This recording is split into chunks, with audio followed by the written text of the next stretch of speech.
Hello guys, this is Rashmi from AIIMS Delhi. आज मैं आपको बहुत ही बेसिक स्ट्रैटेजी बताने वाली हूँ नीट 2021 के बारे में। जो लोग भी फ्रेशर हैं या ड्रॉपर हैं, ये बातें सबके लिए है। प्लीज़ मेरी बात ध्यान से सुनिए। सबसे पहली बात, आपको 3 चीज़ों का बहुत ध्यान रखना है। 3 चीज़ों से आपको दोस्ती करनी है, वो है रूटीन, कंसिस्टेंसी और डिसिप्लिन। आपको इन 3 चीज़ों को अपने साथ लेके चलना है एंड तक। चाहे आपके पास 6 महीने बचे हैं या 4 महीने बचे हैं, जितने भी महीने बचे हैं, आपको ये 3 चीज़ों का बहुत ध्यान रखना है। सबसे पहले हम रूटीन पर आते हैं। तो आपको रूटीन कैसे बनानी है? आपको 1 वीक मेथड फॉलो करना है कि आपको 1 वीक में क्या क्या चीज़ें ख़त्म करनी है। ठीक है, क्या क्या टॉपिक्स ख़त्म करनी है। अब उसमें टॉपिक्स क्या क्या होंगे, तो जो भी अभी आपके कोचिंग में चल रही है 11th या 12th, उसके साथ ऑल्टरनेट, अगर 11th चल रही है तो उसके साथ आपको 12th का एक्स्ट्रा टॉपिक उसमें ऐड करना है, और अगर 12th चल रहा है तो उसके साथ 11th का एक्स्ट्रा टॉपिक आपको ऐड करना है। आपको कम से कम 2-2 टॉपिक फिज़िक्स, केमिस्ट्री, बायो से तीनों से उठानी है और अपने 1 वीक के शेड्यूल में ऐड कर देना है कि आपको ये 6 टॉपिक इस वीक ख़त्म करने हैं। ठीक है, ख़त्म करने हैं तो आप 1 वीक का इस तरह से प्लानर बना लेंगे, और उसके बाद जैसे कि आपने संडे टू मंडे का बनाया है तो आपको उस हिसाब से एग्जीक्यूट करना है। जैसे कि आज अगर संडे है और आपको आज जैसे संडे है और आपको मंडे से ये चीज़ें शुरू करनी है, तो आपको मंडे का एक डे प्लानर बनाना है। ठीक है, कि आपको इस दिन कौन कौन सी चीज़ें उस दिन ख़त्म करनी है, तो वो आपको डे प्लानर में लिखना है सीक्वेंस वाइज कि आप पहले क्या पढ़ेंगे, उसके बाद क्या पढ़ेंगे।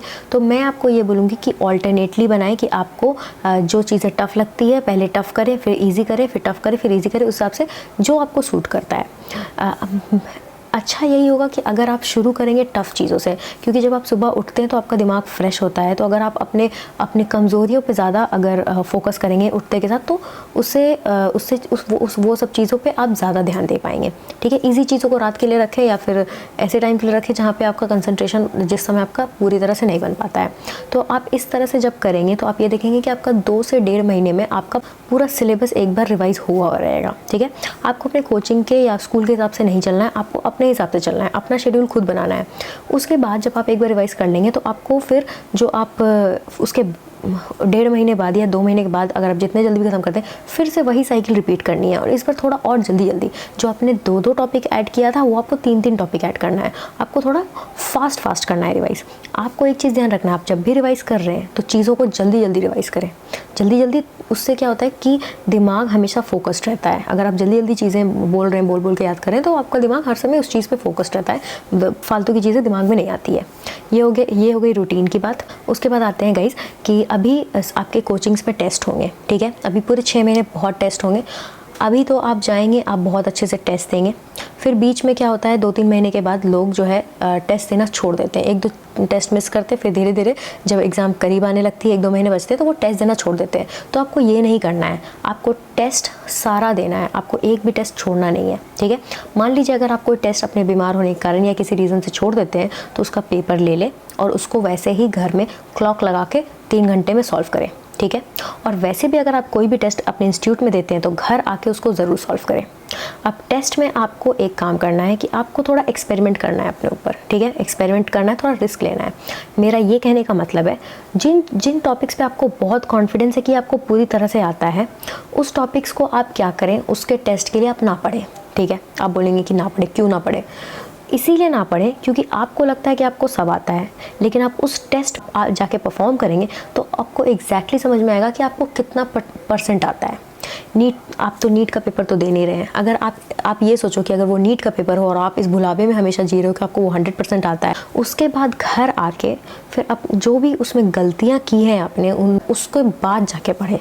ठीक है, तो उससे क्या होगा ना, दिमाग पे एक हिट करता है कि आपने ये गलती कर दी, कि आपको कॉन्फिडेंस था उस टॉपिक पे पर आपने गलती कर दी। तो इससे होता है ब्रश अप। तो ये एक्सपेरिमेंट जो है ना, जितने भी टॉपिक्स में जिस भी टॉपिक में आपको कॉन्फिडेंस हो उस टॉपिक में ये चीज़ करें। ठीक है, नीट में ना करें। ठीक है, फिर आपको क्या करना है, अपने पेपर करने की स्ट्रैटेजी खुद बनानी है। अब वो कैसे करेंगे आपको पेपर जब आप करने जाते हैं, हर टेस्ट में थोड़ा एक्सपेरिमेंट करें।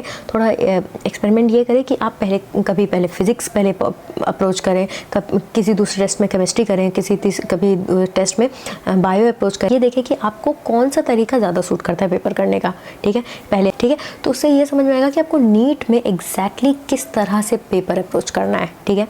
और हमेशा ये ध्यान रखें कि जैसे ही पेपर सबमिट करने का आधा घंटा बचे, आपने जितना भी पेपर सॉल्व किया है उसको आप OMR शीट भरना शुरू कर दें, ठीक है। फिर यार ऐसा होता है कि अभी तो आप पेपर देंगे, आपको हो सकता है बहुत अच्छे नंबर आए, तो वो लोग बहुत ही ओवर कॉन्फिडेंस, हो सकता है कि आप थोड़ा रिलैक्स हो जाएंगे या ओवर कॉन्फिडेंस में आ जाएंगे कि आप अब अच्छा परफॉर्म कर रहे हैं, अब तो नीट में आप अच्छा कर लेंगे, ठीक है। ये नहीं करना है। और जो लोग को कम नंबर आ रहे हैं, मान लीजिए 350 या 400 भी आ रहे हैं, उनको डीमोटिवेट नहीं होना है। आपको एंड तक आपको ये कोशिश करना है कि आपको मान लीजिए 600 भी आ रहे हो या फिर 300 आ रहे हो, आपको हर टेस्ट में 20 नंबर 50 नंबर अपने बढ़ाने की कोशिश करनी है, ठीक है। या फिर एटलीस्ट अगर आपको 600 अगर आपको 600 650 आ रहे हैं तो उसको कांस्टेंट रखने की कोशिश करनी है, हर टेस्ट में कोशिश करना है, क्योंकि हर टेस्ट का टॉपिक अलग होता है। ज़रूरी नहीं कि आप इस टॉपिक में अगर मास्टर भी समझ रहे आपको तो नेक्स्ट टॉपिक में भी आप वैसे ही रहोगे, ठीक है। तो हर टेस्ट को इस तरह से लेना है कि वो नीट ही आप देने जा रहे हैं। यार चौथी चीज़ ये है कि आप बहुत लोग ऐसा सोच रहे हैं कि पेपर बहुत इजी आया था तो ज़्यादा पढ़ने की ज़रूरत नहीं है, इंपॉर्टेंट टॉपिक्स पढ़ लो। ये ऐसे कोई भी इस बुलावे में ना रहें। कोई भी कंपटीशन एग्ज़ाम में ऐसा कुछ इंपॉर्टेंट टॉपिक्स नहीं होता कि बस आप उसको पढ़ के जाएंगे और आपका कोई कंपटीशन निकल जाएगा। इंपॉर्टेंट टॉपिक्स इसीलिए होते हैं कि उससे आपको ज़्यादा पढ़ना है, पर इसका मतलब ये नहीं कि जो लेस इंपॉर्टेंट टॉपिक्स है उसको नहीं पढ़ना है। पेपर इजी होने का मतलब ये होता है तो आपको ज़्यादा मेहनत करने की ज़रूरत है, क्योंकि जब पेपर इजी आती है तो आप सिली मिस्टेक्स ज़्यादा करते हैं, क्योंकि आपको लगता है ये चीज़ आती है और आप कुछ ऐसे आपका उतना ध्यान आप नहीं लगा पाते हैं और आप सिली मिस्टेक्स कर देते हैं, ठीक है। तो आपको इस चीज़ के लिए भी जो आप टेस्ट जब देंगे मॉक टेस्ट, तो उस चीज़ में अपने सिली मिस्टेक्स को पहचानना है आपको। जब आप घर पे आके उसी पेपर को करेंगे तब आपको समझ में आएगा कि आपने क्या क्या सिली मिस्टेक्स की थी। तो उसी तरह से जब बार बार क्वेश्चन पेपर करेंगे, क्वेश्चन पेपर टेस्ट देंगे, तो आपकी सिली मिस्टेक्स कम होगी और एक्यूरेसी बढ़ेगी, ठीक है। फिर लास्ट में सबसे बेसिक बात ये बोलूँगी कि स्ट्रेस आउट ना करें। इन पूरे 6-7 महीने में अगर आपका लास्ट तक भी आपको कॉन्फिडेंस नहीं आ रहा है, बिल्कुल स्ट्रेस आउट ना करें, आप बस मेहनत करते जाएं, ठीक है। क्योंकि अगर आप स्ट्रेस लेंगे तो वो नेगेटिव प्रेशर बनेगा और आप उतने अच्छे से परफॉर्म नहीं कर पाएंगे। यार चिल करके पढ़ो, ठीक है। थैंक यू और stay tuned for my next video. Thank you.